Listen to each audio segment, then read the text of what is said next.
Okay, this is a summary of the unit on heat transfer. Some questions are, what is heat? Here's a picture of a lava flow from a volcano in Hawaii. You might notice that there's glowing red here. So why is that glowing red? There is some dark rock forming here. Why is that dark? Is it not glowing or is it glowing? We also have the moon glowing here. And we have fire here from where it's touching the wood. So what is causing the light in all those situations, and where is heat transferring? See the moon glow? Well, the moon is glowing here. That's the moon because it's nighttime.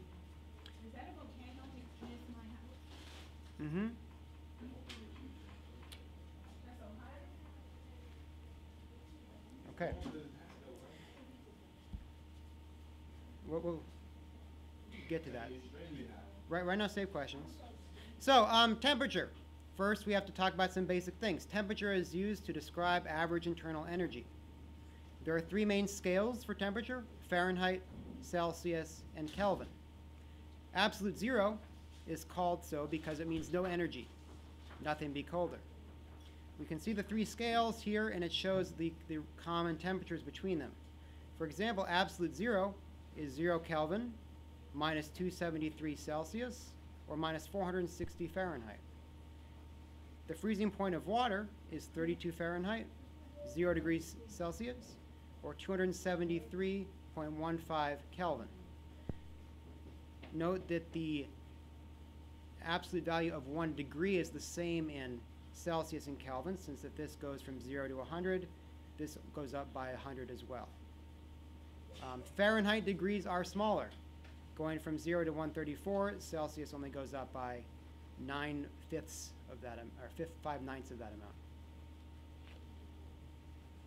amount. Question: why isn't Kelvin written as degrees Kelvin? Why is it just Kelvin?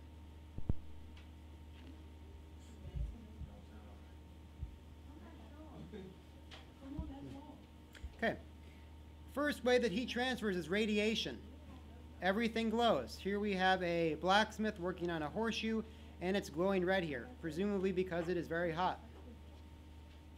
In fact, that's the case. Everything that is hot glows. That includes things in everyday Earth. Here's a picture of a man in infrared. Now, we can't see these glowing colors, but everyone is glowing.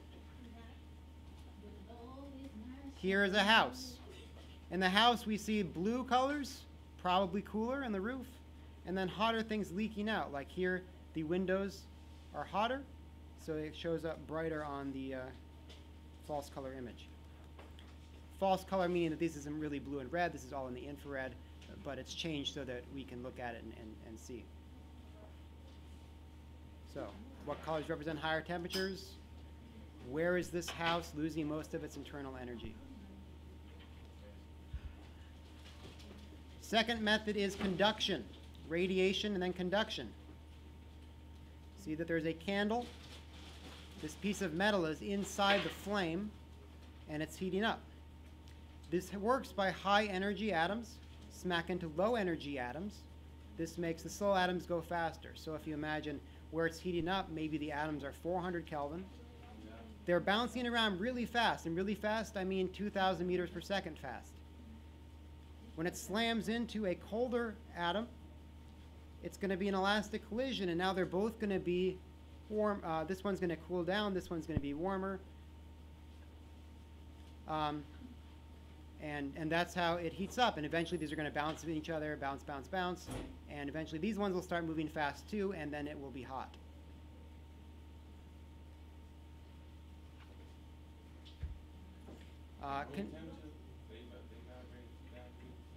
Yes. So there's a lot of energy in things at room temperature.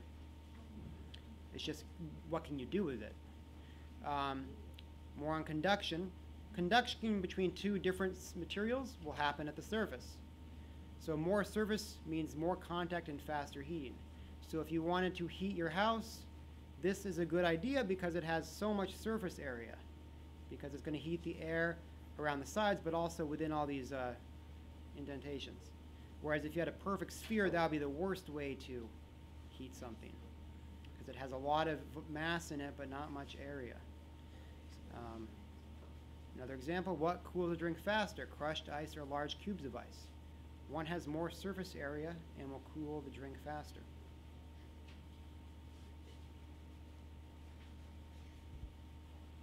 Insulators and conductors. Every material transfers energy. Materials that pass energy slowly are called insulators. Materials that pass energy quickly are called conductors. The line between the two is completely arbitrary. We just use the term for what's kind of a good conductor and what's kind of a good insulator. So metal would be a conductor, wood would be an insulator, but there's no definite difference between conductor and insulator. A vacuum is as close as you can get to a perfect insulator.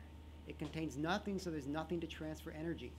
However, radiation can still go through a vacuum, so it's not perfect. A vacuum like what? A vacuum? Oh, like vacuum in space, Oh. something where there's no air. So like Which one of those is space? space is a vacuum because there's almost nothing in there. There's not any gas. There's no air. Yeah. Same way they do that for insulation's thermoses. They suck all the air out, so there's a perfect vacuum. So it only loses heat by emitting radiation.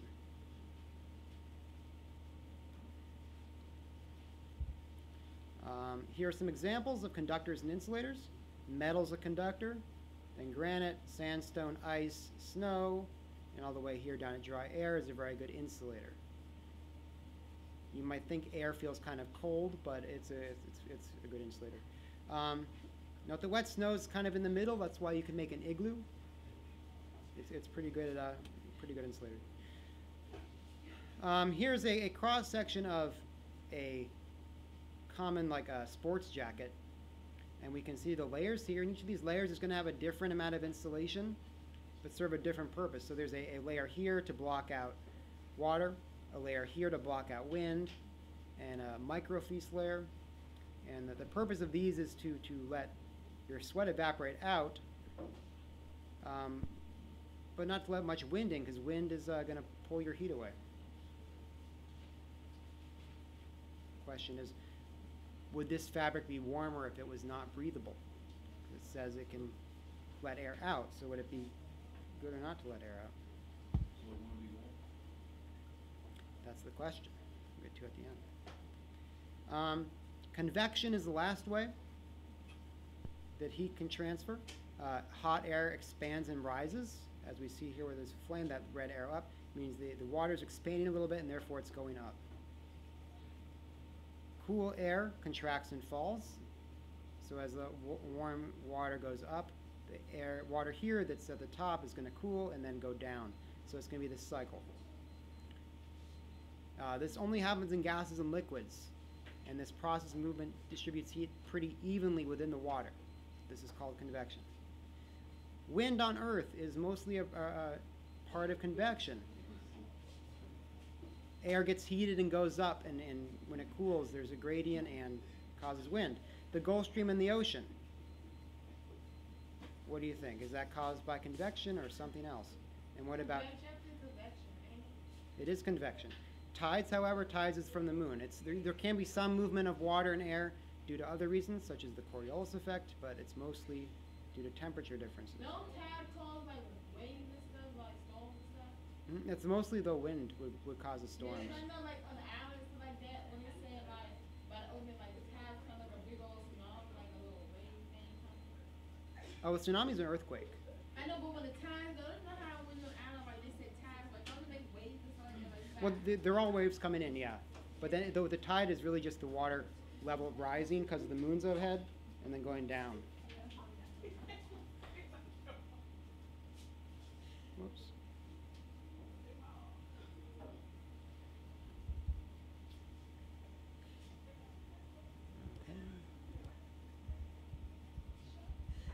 All right, only a few more left. Sources of heat. Where does heat come from? We have chemical reactions, nuclear reactions, electromagnetic radiation, friction and inelastic collisions. All of these things transfer some kind of orderly energy into a disordered energy. As in, a battery is nice and clean, but if that energy comes out of the battery, suddenly it's out in the environment and you can't contain it. Electromagnetic radiation or light. Again, if you have a flashlight, that energy is stored in the flashlight, but if you let it all out as light, that light is gone. You can't get it back. It's out in the environment. Heat is often discussed with entropy, which is the next slide. And as a question, does friction really create heat like chemical reactions and nuclear energy does? Okay, 2 more slides. 2 laws of thermodynamics. Energy transfers from hot to cold, high energy to low energy. The entropy of a natural system tends toward disorder. So I'm going to sketch a little bit here. So here we see a container with some red molecules in it. And it wouldn't make sense for them to just be on the left side of this container. They would probably want to move this way. So when this barrier is taken away, that's what happens. Given the chance, these particles will spread out. When they do this, they go on into this area. This area, before it had anything in it, had 0 energy. So it was a very attractive place for these to go. Now the total energy of here hasn't changed, but the energy in this area is less. So less energy. And now this has more energy than it did before, so the energy spread out. So question, is it theoretically possible to clean up a room if entropy of a natural system always tends toward disorder? No. You might say no, but then are we natural systems if there's people? Yeah.